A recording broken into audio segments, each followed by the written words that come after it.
So, good afternoon, sir. John Godfrey Roleda here, Group G. So, ako po yung magpe-present ng group report for asynchronous with preset. So, let's start. So, so first of all, unahin na muna natin yung sa NAND gate na nandito sa gitna. So, wala ako ng ano. So ito yung itong NAND gate na to nasa gitna. So naka-connect siya dito sa ating mga clear, sa pang clear. And then naka-connect rin siya dito sa ating NOT. So ito, ang function nitong NAND gate na to is for clear. So kung mamimit niya yung ating condition, kunyari nag-9 na siya and then nag-proceed na siya sa 1010 which is 10 and then magi-clear siya doon. So para sa naman tong NOT na to. So yung NOT na to is for our preset. So itong NOT gate sa baba para naman sa conditions ng preset to. So nakadepende ito kung ito ay kung ito makikita natin dito, ito. Kung itong switch na to ay naka-on, pati ito, dyan, saka lang siya mag-work, saka lang siya magiging functional ng pagpipreset. So, example natin is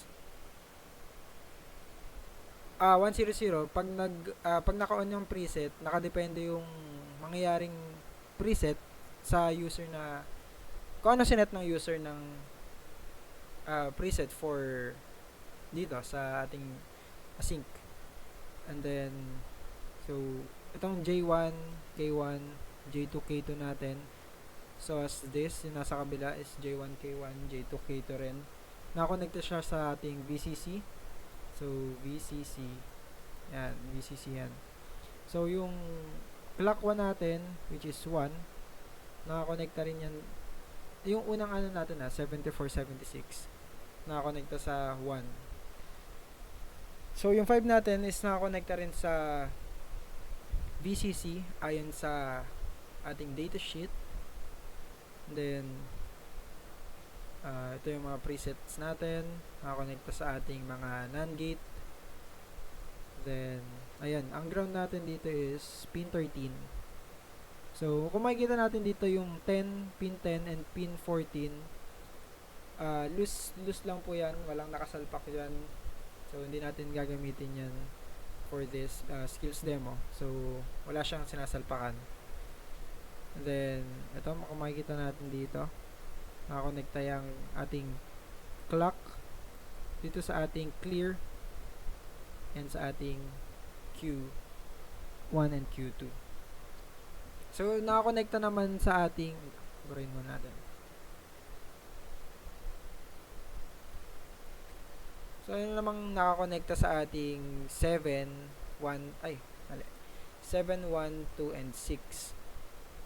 So, nakakonekta sa ating 7 is this, si Q1. And then, for our 1, or yung B natin, sa ating 7447, ito po, ang ating Q2. So, yung ano natin pala dito, huwag kayo mali dito, ating pin 6, ayan, medyo naduduling ako. Itong pin 6 natin, this one,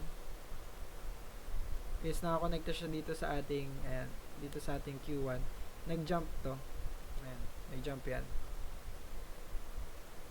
So, burahin natin. So, nakakalito.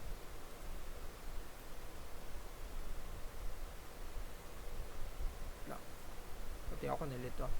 Tapos sa ano naman sa C or yung sa 2 natin, sa pin 2 ng 7447, nakakonekta siya sa konekta siya sa ating Q1 and nakakonekta rin siya sa ating clock 2. So ito yung sinasabi ko kanina dito. So nakakonekta rin to and ito, magkakonekta yung dalawa. So parang kung makikita mo siya, para siya nakabaliktad parang mirror image.